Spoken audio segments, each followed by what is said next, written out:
How rich do you have to be before money completely stops making sense? Before numbers lose meaning and power becomes the only currency that matters? How can one ruling bloodline silently influence oil prices, luxury markets, and global politics without ever asking the public for a single vote? And why does every journalist who attempts to expose Saudi royal wealth walk away with more questions than answers? Welcome to Ultra Rich Secrets. Today, we step inside a world where wealth is not built. It is inherited through blood, oil, and absolute control. This is the House of Saud. Try counting their money, and you'll fail before you even begin. Because this is not a normal royal family. The House of Saud controls an estimated fortune exceeding $1.4 trillion, more wealth than most nations on Earth will ever see. At the core of this empire lies the most profitable company ever created, Saudi Aramco, a single corporation responsible for nearly 10% of the world's oil supply. Enough power to shake global markets with one strategic decision. Every time oil prices move, their fortune shifts by billions, overnight. They live in palaces that function like private cities. They sail super yachts too massive for standard harbors. They drive gold-plated cars, not for status, but for entertainment. And they fly in private jets that redefine what luxury even means. When they're not in Riyadh, they occupy Parisian estates, Geneva lakefront compounds, and London mansions, spending money that will never run dry. They collect priceless art. They own elite hotels across Europe and America. They invest in global tech giants and the most exclusive sports franchises on Earth. But here's the secret most people don't understand. Out of nearly 15,000 royal family members, only about 2,000 possess real power. And among those few, one man completely rewrote the rules. Being young is one thing. Being ruthless is another.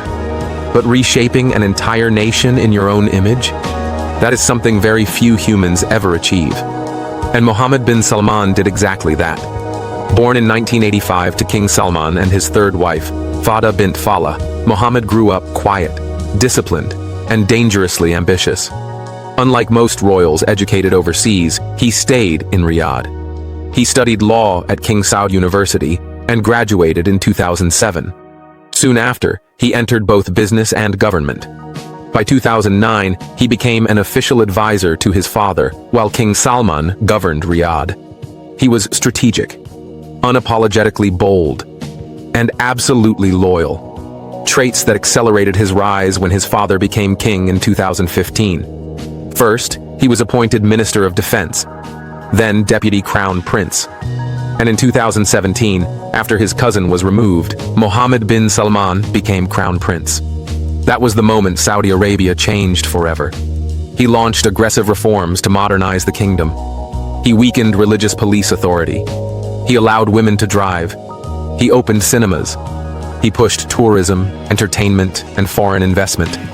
At just 39 years old, he is no longer just a prince. He is the de facto ruler of Saudi Arabia. He controls the oil, the wealth, and the systems of power that run the kingdom. His personal net worth is estimated around $18 billion. But that number is almost irrelevant. Because when you control the world's most profitable oil company and a sovereign wealth fund holding hundreds of billions, money becomes nothing more than a tool. And to Mohammed bin Salman, power has no limits. He owns the $500 million super yacht Serene, a floating fortress over 400 feet long, complete with helipads, pools, a submarine, and security rivaling a military base. He also owns Chateau Louis XIV, one of the most expensive private homes ever built. A $300 million estate where fountains move on command, walls glow with gold, and even the moat lights up at sunset. Somewhere inside his private collection hangs Salvator Mundi, the most expensive painting ever sold.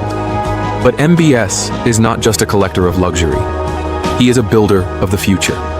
He has poured hundreds of billions into NEOM, a futuristic megacity designed to reduce Saudi Arabia's dependence on oil and rival the most advanced cities on Earth. Under Vision 2030, he brought Formula One races, global boxing events, and massive music festivals to a nation once closed to the outside world. But if you think this is peak wealth, wait until you meet the man known as the Warren Buffett of Saudi Arabia.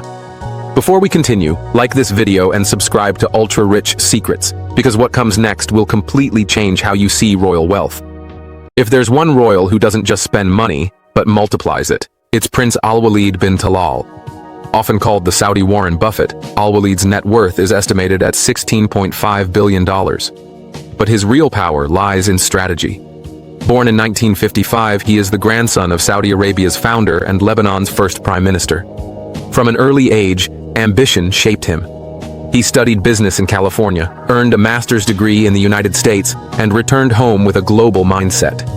At just 23, he began acquiring undervalued land and failing companies, turning them into profit machines.